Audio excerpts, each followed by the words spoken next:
I was quite surprised and perplexed when I found out gold and silver were rising fairly steadily today, even after what the Federal Reserve not only did, but what they said. We'll talk about it in this video as we explore.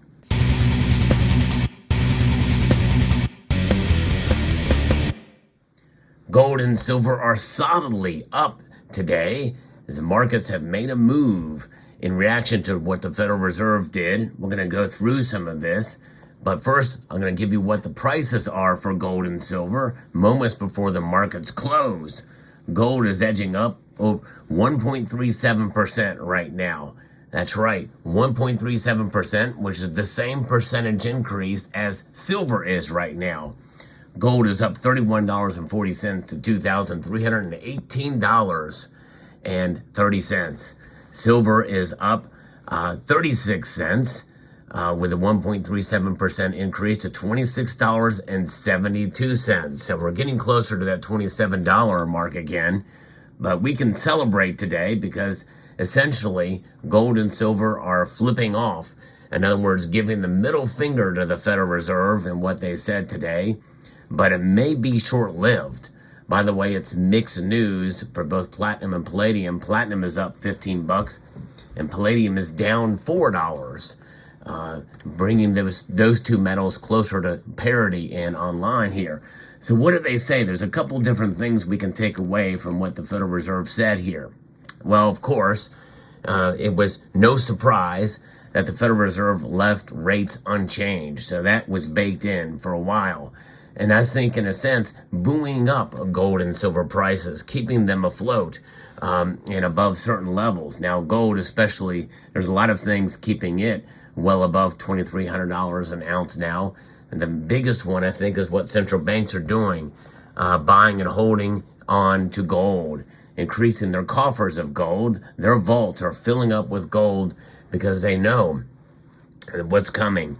And they know what's happening right now with the dollar, inflation, and this de-dollarization effort that's around for sure. But what are they saying? What is the Federal Reserve saying that's keeping these prices up now is that unemployment ticking above 4% still would not trigger cuts in the rates. Federal Reserve Chair Jerome Powell said today that policymakers are ready to spring into action if the U.S. economy, particularly in the labor market, experiences a sudden downturn. Of course, what does that really mean? But the key words are unexpected weakening. And the Fed would likely need to see more than simply the unemployment rate climbing above 4% from its current level of 3.8%. So that is key there, that it's going to take a bit more for them to actually cut rates than what we're seeing now, which means it's going to be bullish or higher for longer. Now anything could change, and for sure between now and the next Fed meeting. But by and large, there's no talk that they're going to lower rates. And by the way, you can take them raising rates off the table as well too. And they pretty much squashed that consensus. That's not going to happen, or that feeling that they're going to raise rates. They're not going to do that either. They're kind of stuck where they're at right now. Now, monetary policy is diverging from other developed markets, according to what Powell is saying too. That's another key indicator here of what's happening here. A new phase could be in the way in terms of global monetary policy. While economies and central banks in developed markets have been on generally the same path for most of the past 4 years, policymakers sought to boost growth during the pandemic and then took a more restrictive stance to fight inflation afterwards. That is likely to change this year. Economic and inflation data for early 2024, plus statements by the European Central Bank and the Bank of Japan and others, now suggest more divergent central bank policies, which means that's going to either bode well for the dollar or for its competitors, its other currencies. Because usually they do like to compete with, but that could be bad news for a gold and silver, or very good news, depending on which path they take. And the other thing is we have to understand is that where they're thinking about the timing for when the rates will be cut. The markets are continuing to price in some rate cuts, at least 2, coming in the fall, according to the shifting data at the CME Fed Watch tool. Expectations around when the Federal Reserve will lower interest rates this year shifted only slightly following Jerome Powell's press conference on Wednesday, indicating that investors' views had been in line with the bank's thinking. Now you think about that, where that shift has not had that dramatic of an impact about what they're thinking, but yet gold and silver still rose well over 1%. The odds of September and November rate cuts improved only slightly following the conclusion of the Fed's policy meeting. Prices of interest rate futures indicate there is currently 42.4% probability of the first rate cut coming during the September meeting, according to the CME Fed Watch tool. And I had thought it would come in July, but now that it's definitely looks like it's more than likely off the table, and it won't happen until September. I think if it's going to happen, it's going to have to occur there, given the time before the election to have an effect. And I think that is when it's going to happen, and maybe just be that one time.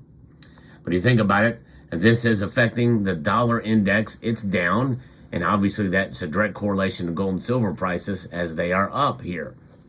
So I think these things and this kind of movement, it may be just enough to cause this increased likelihood happening in September cause gold and silver prices to rise. But I don't think so. I think it's obviously related to the dollar index. Crude oil was actually down as well too, a good clip, over 3%. But the dollar index is down about 0.6% down for the dollar index.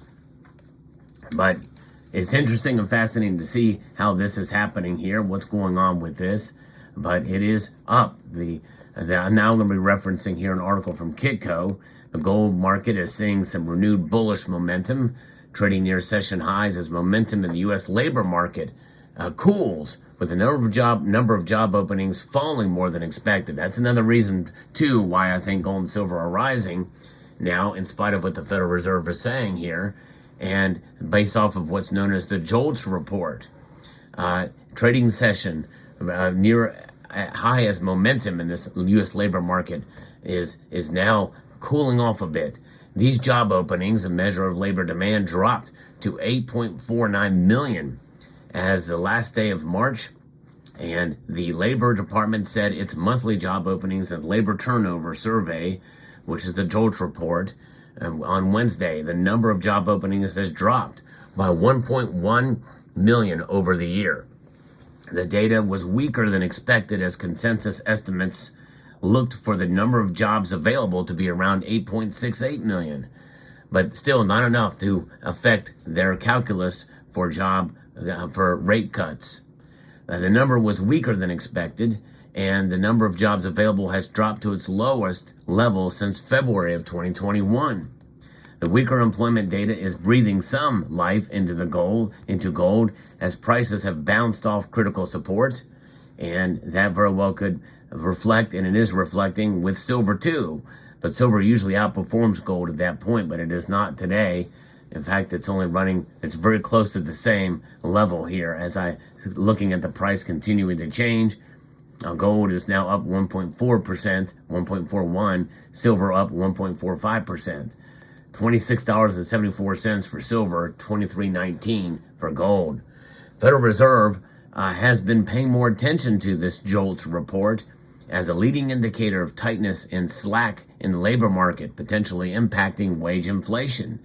Overall, the fall of job openings suggests a weaker employment picture. There has been some uncertainty regarding this release. Are companies inflating their job openings in order to keep the pipeline open for essential workers?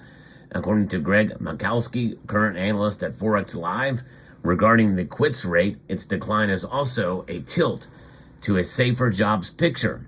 So a lot of different metrics there you have to think about.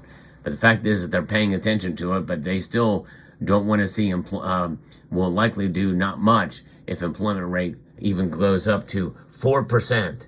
So I think this is part of the reason why we're seeing that effect on gold and silver prices. It's about the jobs in this case, not really so much about what the Fed is going to do. because there's no surprises there. But an amazing and interesting time, and it just goes to show you how much psychology has rules the roost in terms of the market, the dollar strength, the economy in general, and gold and silver prices are obviously directly related as well too in that regard. So we'll keep an eye on it, but one thing is for sure, gold and silver are resilient, but I think we will probably still continue to see the prices fluctuate around this range throughout the entire summer.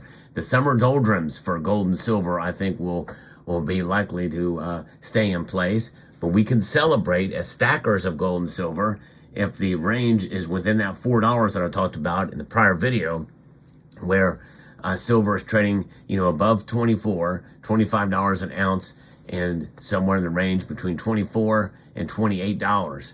I think if we can see silver stay in that range, we're doing pretty good, and we should be happy about that, because that's much higher. That's a much higher support level than we've seen before. And the inflation is going to continue to press on. It'll be very interesting to see what the numbers will be next time the CPI report comes out. But we know that right now it's 3.5% loss in value year over year for the dollar. And that is likely not going to change anytime soon. They are stuck, the Federal Reserve is, between a rock and another rock. And it's rough around the edges, no question about it. But we continue to hold on to gold and silver. It's what we do, and anything could happen, anything could change. That little black swan could come and swoop in and directly upset the whole apple cart. We could experience a massive crash, a couple of other bank failures that could occur. If that does happen, and the people are going to run to the safety of cash, at least to some extent, I think that's going to put a lot of pressure on gold and silver. Well, we could see them fall dramatically, even though the dollar has lost a lot of value over the last 24 months. One thing we know for sure is that its strength is profound. Anything above 100, I think, for the dollar index bodes well, and people will run to it as a safety in times of hardship, especially during a crash situation. So be prepared for that. Gold and silver are the ultimate safety net, but still people are very attracted to this. Let me know what your thoughts are in the comment section down below. Hope you found this video informative, insightful, and educational. Would like to extend a multitude of gratitude to each and every one of you for taking the time to watch, and to encourage you to please rate, share, comment, and subscribe.